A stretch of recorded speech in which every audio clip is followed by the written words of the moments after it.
Blanche Gaudreault, vous faites partie du club de photographie polarisée de l'Outaouais. Vous faites partie, bien sûr, du club d'ornithologie de l'Outaouais, je suppose, j'espère, puisqu'on va parler d'oiseaux, bien sûr. Et en introduction de ce segment-ci, pardon, mesdames, messieurs.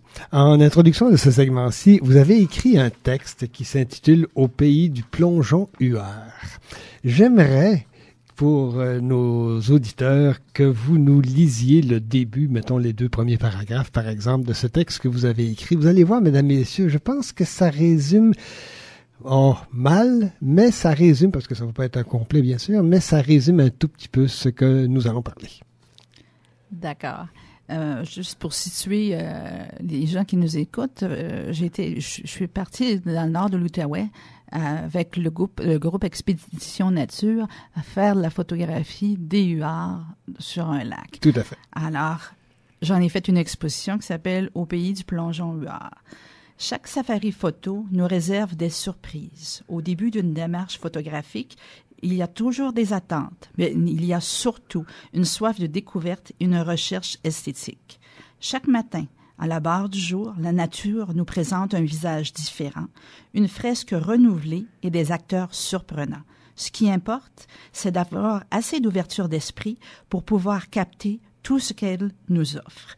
Ouvrir grand nos yeux d'enfant, devenir un témoin subjugué par la beauté d'un matin de brume sur un miroir sombre qui espère la caresse du soleil qui débarbouillera sa surface de l'humidité de la nuit passée. N'est-ce pas poétique et de un? N'est-ce pas descriptif et exactement ce que... On peut s'imaginer une toile quand vous lisez ça, et c'est pour ça que je tenais à ce que vous le lisiez, justement, parce que moi, en tout cas, je ne sais pas si c'est votre cas, mesdames, messieurs, mais moi, j'avais des images qui me passaient dans la tête, bien sûr, au fur et à mesure que vous lisiez ce texte-là. Votre démarche, on en a parlé un tout petit peu, l'observation, bon, le dessin, bien sûr. Vous faites de la peinture à l'huile avant tout, ou est-ce que il y a eu une progression de la gouache à l'acrylique, à l'huile, bon, etc.? Au départ, j'ai fait de l'acrylique, et puis tranquillement, j'ai fait une transition vers l'huile. L'huile, c'est vraiment pour l'instant, parce qu'on ne sait jamais. On sait jamais, oui. L'huile correspond vraiment à ce que je veux faire, parce que tu commences une peinture à l'huile, puis le rythme de ta création peut être ralenti. Alors, je commence, puis finalement, je le laisse sécher, j'y retourne, je joue, je modifie ma composition. C'est vraiment merveilleux. En plus, l'huile, les mélanges que tu peux réaliser avec l'huile, surtout pour ce qui est de l'eau. Moi, j'adore l'huile pour ça. C'est que tu peux jouer avec. Un autre avantage à la retraite, tu es à la maison. Évidemment. Alors, ce que tu fais quelque chose, 2 heures, tu montes en haut, tu fais d'autres choses, tu reviens, c'est pas sec. Mm-hmm. C'est fabuleux, tu continues. Alors, l'huile, pour l'instant, correspond à ce que c'est le meilleur médium pour moi, pour l'instant. Je regarde, évidemment, certaines de vos peintures, que vous avez publiées sous forme de calendrier et sous forme de toile, bien sûr, encadrée. Et il y a des particularités, évidemment, vous êtes peintre animalière, donc par conséquent, animalier ou animalière? Bonne question. Bonne question. Vous qui êtes dans les communautés, dans les communications. Oui, je dirais, je vais prendre le masculin, je vais dire, je suis un peintre animalier, ça va régler mon problème. Ça va régler le problème, effectivement. Enfin, ça, c'est de la sémantique. Ce que je veux signaler, c'est ça, c'est que vous vous êtes attaché à peu près tous les animaux. Ici, j'ai devant les yeux un renard, mais vous faites les oiseaux aussi. Vous touchez à peu près au monde animalier dans son entité? Oui, mais il y a une caractéristique, c'est des animaux canadiens.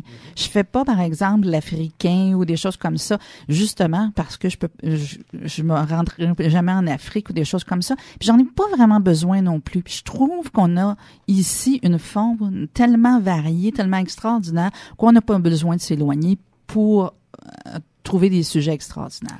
Je trouve que vous utilisez extrêmement bien le contraste lumière-ombre ou sombre ou ténèbres, façon de parler, avec la lumière.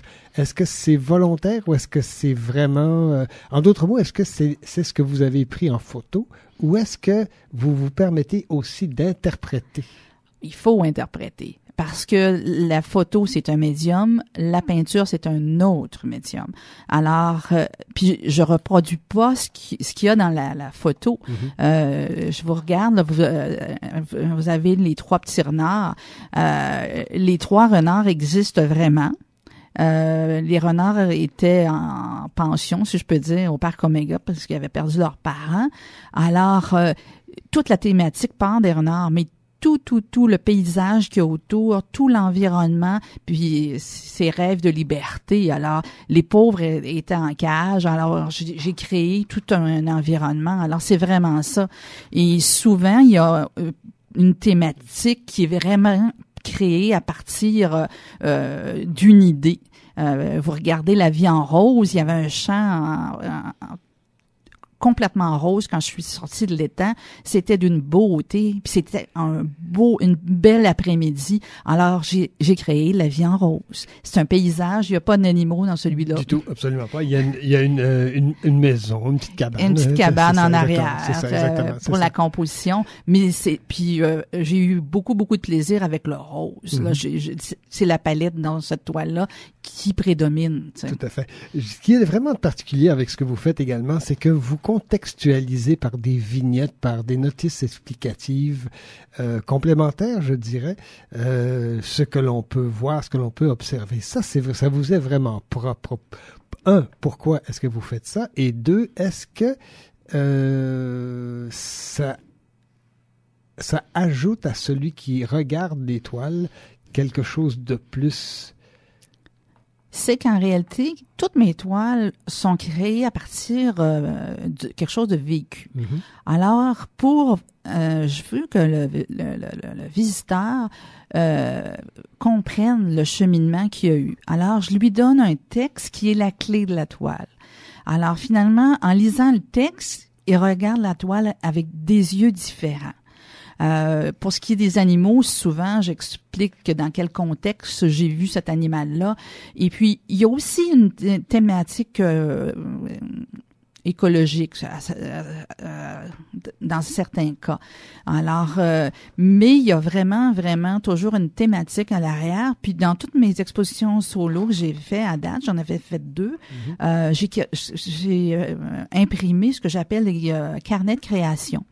Dans la prochaine exposition sur les oiseaux, on va mettre les légendes, les textes, toutes ces choses-là sur les murs. Alors les gens, quand ils vont faire la tournée, vont vraiment pouvoir comprendre le background de la photo et tout ça.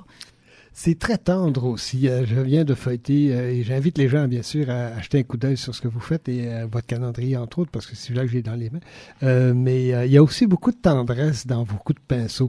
J'ai ici l'orignal et je trouve qu'il est non seulement très beau, il est très racé, mais en même temps, il y a un air de tendresse là-dedans. Il tremble légèrement ses lèvres dans les temps pour aller probablement cueillir une herbe ou je sais pas trop quoi.